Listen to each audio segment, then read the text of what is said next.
Un challenger qui gaffe dans un championnat du monde d'échecs. C'est possible ça? Chers compagnons du jeu des rois et de la dame, bon retour ou bienvenue pour une vidéo pleine d'optimisme pour nous, sans compter la chaleur de mon accent solaire que jamais rien n'éclipse. Voilà, je voulais commencer par un petit jeu de mots, ça c'est fait. Si jamais j'ai plagié quelqu'un qui a eu cette idée lunaire avant moi, je plaide coupable.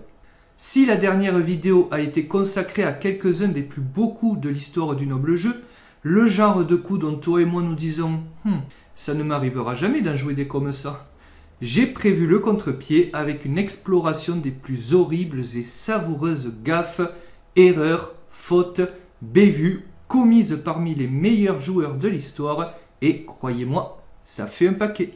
Donc sans plus tarder, comme le plombier Mario sautant dans un tableau pour s'en aller combattre Bowser et sauver la princesse Peach, sautons dans cette splendide miniature couleur ciel d'Angleterre au meilleur du mois de février, salutations à nos voisins d'outre-Manche, à la recherche du côté obscur des échecs.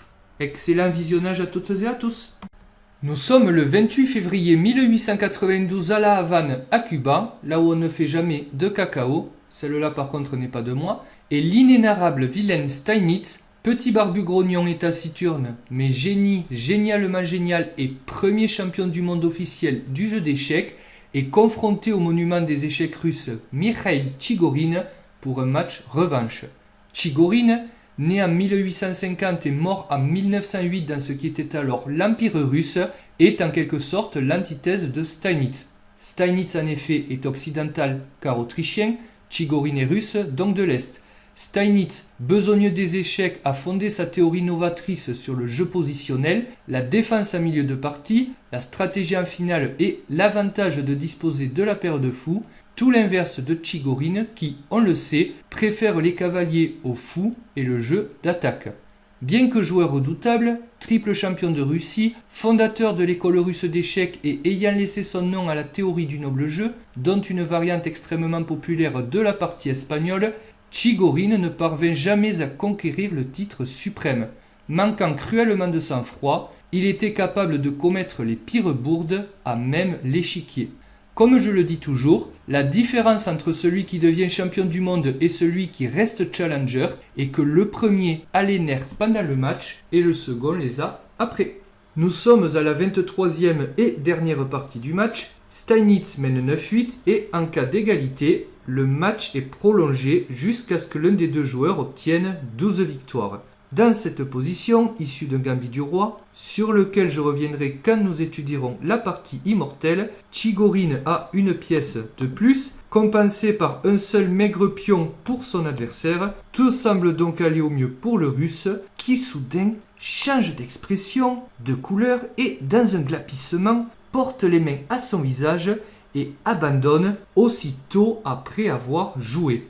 Donc, cher aruspice de l'imbroglio tactico-positionnel, je vous invite à mettre la vidéo sur pause si vous désirez chercher le coup qu'il y a à trouver et trouver le coup qu'il y a à chercher. A tout de suite.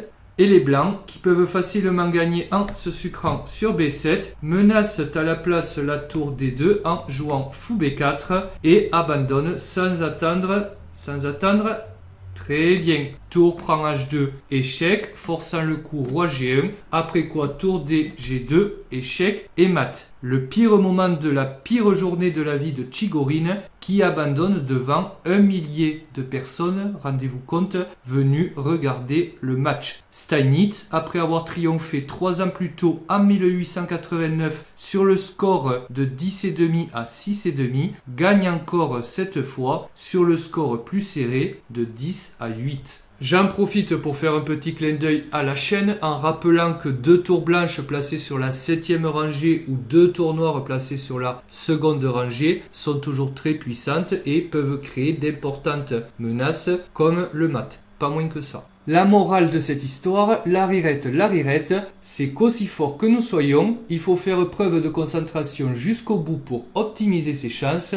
Je sais, ça n'a rien de facile et ici, il nous a été permis de constater que même les meilleurs mondiaux gaffent. Évidemment beaucoup moins souvent que nous et évidemment contre des joueurs bien plus forts que nous, mais tout de même gaffent en un coup qui amène à un mat. Je ne sais pas ce que vous en pensez, donc dites-le moi dans les commentaires, mais je trouve ça soulageant de regarder des gaffes des meilleurs mondiaux. La morale terminale, la rirette, gardez espoir, tout est possible dans un sens comme dans l'autre. Écoutez, cette vidéo est maintenant terminée, je vous remercie de l'avoir suivi, surtout si vous l'avez regardé jusqu'au bout. Donc n'hésitez pas à lâcher votre petit pouce en l'air comme d'habitude. Échequistes de tous les pays, abonnez-vous. À bientôt pour une nouvelle vidéo. Ciao ciao.